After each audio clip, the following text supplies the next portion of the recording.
Hi welcome back to another mini vlog.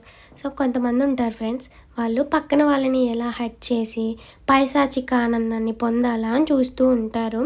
So వాళ్ళ life ఎటు పోయినా అసలు వాళ్ళ లైఫ్లో ఎన్ని బొక్కలున్నా అవి పట్టించుకోరు, కానీ పక్కన వాళ్ళ లైఫ్లో అసలు ఏం జరుగుతుంది, వాళ్ళు ఏం చేస్తున్నారు, వాళ్ళు ఏం డ్రెస్ వేసుకున్నారు, వాళ్ళు ఏం తింటున్నారు, వాళ్ళు ఎక్కడికి వెళ్తున్నారు, అసలు వాళ్ళు వాళ్ళ దగ్గర దుమ్మారా అని కనుక్కోవడంలో ఫుల్గా ఉంటారు. నిజంగా అసలు ఇలాంటి వాళ్ళు అసలు ఏమనాలో కూడా నాకు అర్థం కావట్లేదు. వాళ్ళు మన మీద పెట్టే ఇంట్రెస్ట్లో ఒక 1% వాళ్ళ మీద పెట్టుకుని ఇప్పటికి ఎప్పుడో గొప్ప వాళ్ళు అవుతారు, కానీ అలా పెట్టరు.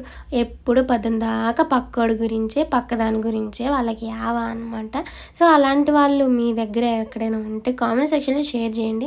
చాలామంది అలాంటి వాళ్ళే ఉంటారు, ఎందుకంటే పక్కన వాళ్ళు బాగుపడినా ఓర్చుకోలేరు, పక్కన వాళ్ళు హ్యాపీగా ఉన్నా ఓర్చుకోలేరు, పక్కన వాళ్ళు కొంచెం వాళ్ళకి ఏదైనా ప్రాబ్లం వచ్చినా కూడా అబ్బా మంచి జరిగిందని ఒక విధమైన పైశాచిక ఆనందంలో మునిగి తేలుతూ ఉంటారు. చాలామంది ఇలాగే ఉంటారు నాకు తెలిసి అయితే. సో నేను అందరినీ ఇంక్లూడ్ చేయట్లేదు, ఇలాంటి వాళ్ళు ఖచ్చితంగా ఉంటారు, 100కి 100% అయితే ఉంటారు. మీ లైఫ్లో కూడా ఉంటే కామెంట్ సెక్షన్లో షేర్ చేయండి. అవును, నేను ఇంతకుముందు మీ లైఫ్లో జరిగిన సాడ్ స్టోరీస్ ఏమైనా ఉంటే నాతో చెప్పండి, నేను మన యూట్యూబ్ ఫ్రెండ్స్కి షేర్ చేస్తాను. సో ఒకవేళ మీ ఐడి మెన్షన్ చేయమంటే చేస్తా, లేకపోతే చేయొద్దు, మాకు ప్రైవసీ ఉండాలి, ఎవరైనా చూస్తే మాకు ప్రాబ్లం అవుతుందని అనుకుంటే నేను మీ ఐడి మెన్షన్ చేయను, మీ నేమ్ కూడా ఎక్కడ మెన్షన్ చేయను. సో అలాంటివి ఏమైనా ఉంటే చెప్పండి, ఎందుకంటే ఇప్పుడున్న జనరేషన్ మొత్తం అసలు చాలా పాడైపోయింది.